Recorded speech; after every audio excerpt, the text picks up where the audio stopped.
nothing like, what's my birthday, what's my favorite color, nothing like that. Okay, so,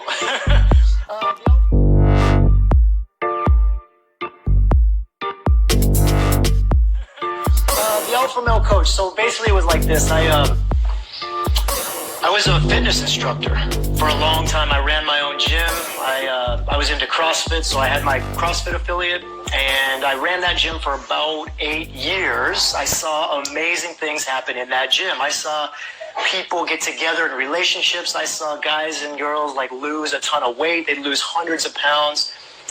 And what I noticed that was interesting to me, that kept coming up over and over again, was no matter how much their outer life improved, like their health improved and their relationships improved, there was always that inner negative self-talk. There was always that lack of self-esteem, that doubt.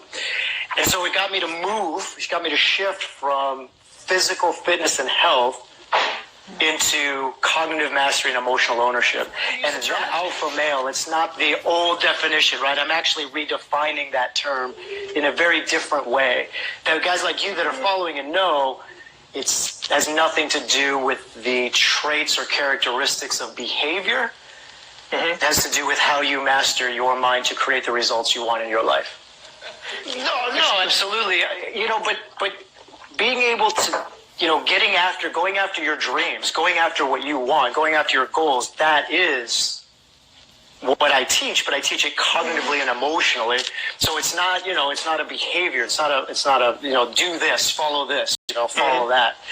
So when I say I'm changing the definition of alpha, what I'm doing is I'm taking away the old definition, which came from a lot of erroneous research with wolves in captivity. I'm not sure if you first time this word came out, right? It was like, this guy was researching, Robert was his name, he was researching wolves in captivity. He was researching, he says, this is an alpha wolf. Later on, David Mack came out and did the same. In 1970, wrote a book on it called The Wolf. And all of that research was done on wolves in captivity. Now, later, David Mack came out and started doing research on wolves in the wild and found out that everything he witnessed in captivity had nothing to do with their behavior in the wild. And so the term alpha kind of got flipped on its head. And now we're in this sort of 21st century where alpha, beta is almost like a derogatory term. Everybody wants to say alpha is you. Every single one of us are alphas. Every single one of us. We are prevented from recognizing our alpha because of our beta condition, because of our thoughts that create fear and doubt and, you know, sadness, insecurity. And those thoughts are really just a mask that prevent us from knowing what we really are, which is our alpha. I'm not blaming our parents, understand? I'm not blaming society either. Of course. What I'm saying is, as adults, we have a superior prefrontal cortex, the part of our brain that's above our eyes and in the front of our head, and that gives us the chance to listen to our thoughts. Now that we can listen to our thoughts, see, kids don't have this. Kids just get the lessons. The superior prefrontal cortex doesn't develop until late teens, early 20s.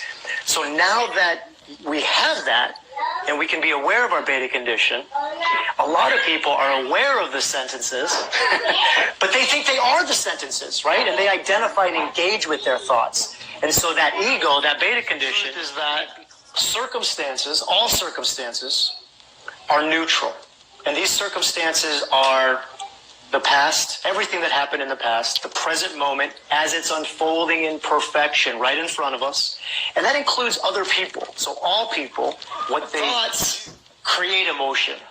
So when we have a thought that we believe, what our brain does is it triggers a chemical response into the body. That chemical response is known as emotion. And these chemicals flood our body and they attach to cells, receptor sites. Do you think, how can we change what triggers us from other individuals, other situations, circumstances? How can we try to, I guess, improve in that aspect? Well, I love that question. I do, and that's actually two questions. So one of the questions is how. And Anthony, I love that question because that is the question. Everybody wants to know, how do we change? And I want to answer that question, but before I do, all cognition, all thought is always about the self. That's special is the way we think about a person or people or groups. So we're never in a relationship with other people or other things. We're only ever in a relationship with our thoughts about other people or other things. So And awareness is separating thoughts from circumstances. Ooh, trauma and PTSD. We'd have to see the